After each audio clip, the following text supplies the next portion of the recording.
L'histoire du peuple juif vous intéresse? Retrouvez Liana Gurfinkel dans Un jour notre histoire sur Studio Kalita. C'est tous les matins pour découvrir ensemble les événements et les personnages qui ont fait notre histoire. Eliana, Boker Tov. Boker Tov, Daniel. Alors, bien, nous sommes jeudi, nous approchons de la fin de cette semaine, tout de même Il un était petit temps. peu mouvementée. Il était temps. Vous allez avoir bientôt peut-être 2 jours de vacances, avec, si l'on peut parler de Shavuot comme un jour de vacances, le Matan Torah. Mais en tout cas, pour l'instant, vous avez décidé de nous parler de... Wilhelm Steinitz. Voilà. Alors Wilhelm Steinitz, il est né à Prague le 14 mai 1836 et c'est un joueur d'échecs. Donc qui plus tard sera autrichien puisqu'il va habiter une grande partie de sa vie à Vienne et plus tard il vivra aux États-Unis et à part avoir été le premier champion du monde officiel des échecs, c'est surtout le premier qui a étudié scientifiquement le jeu des échecs pour en dégager les règles de stratégie qu'on connaît aujourd'hui, et donc il est considéré comme le père des échecs modernes et bien entendu il était juif, c'est la raison pour laquelle je vous en parle. Alors il est né à Prague, comme je vous l'ai dit, dans une famille, pas du tout, dans une famille religieuse, mais c'était le benjamin d'une famille de 13 enfants. Au départ, ses parents pensaient qu'il allait devenir rabbin comme tout le monde, puisqu'il était très bon en Talmud.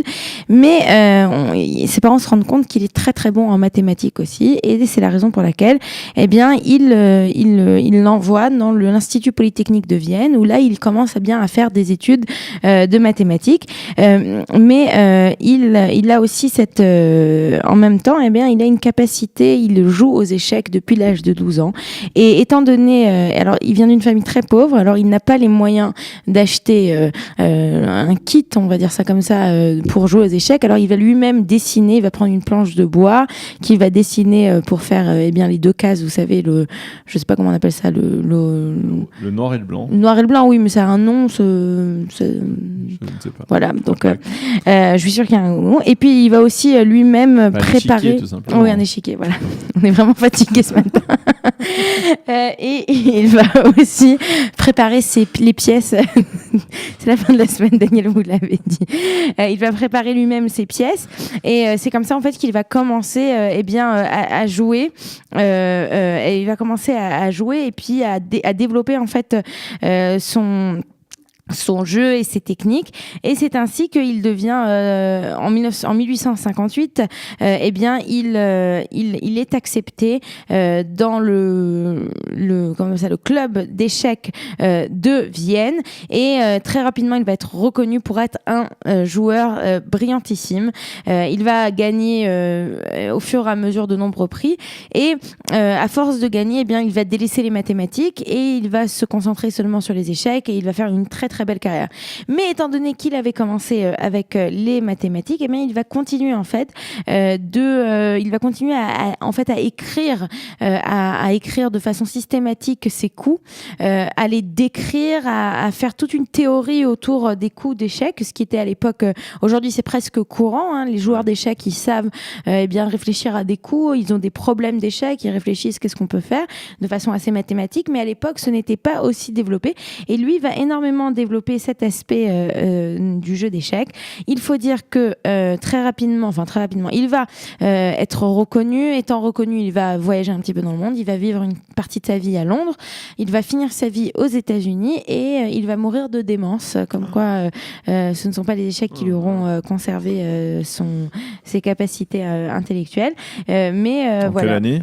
Il est mort en 1900, donc il a 118 ans, à New York. Et c'était donc et il avait l'habitude de dire, voilà, c'était ça aussi, parce que il pensait que les Juifs, étaient très bons en échecs, parce qu'il pensait que les Juifs avaient une capacité de patience que d'autres peuples n'avaient pas.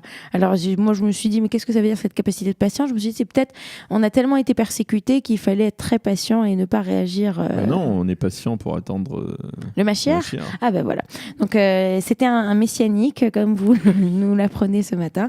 Donc il disait que c'était la patience des Juifs qui permettait cette cette capacité de jouer aux échecs. C'était peut-être le Talmud aussi, on dit toujours qu'il y a une relation entre les deux. Et donc c'était de ce premier joueur mondial, la première personne qui a été considérée comme le champion du monde d'échecs pendant une longue période, d'entre 1866 et 1894, dont je voulais vous parler ce matin, Wilhelm Steinitz, qui changera son nom en William Steinitz quand il ira vivre aux États-Unis. Merci beaucoup Eliana. Nous allons marquer tout de suite une petite pause avec un jingle et ce sera la revue de la presse et des médias puisque ce matin nos deux invités sont dans la seconde partie de notre émission. Vous aimez l'histoire juive ? Retrouvez Liana Gurfinkel dans Un jour notre histoire sur Studio Kalita. C'est tous les matins pour découvrir ensemble les événements et les personnages qui ont fait notre histoire.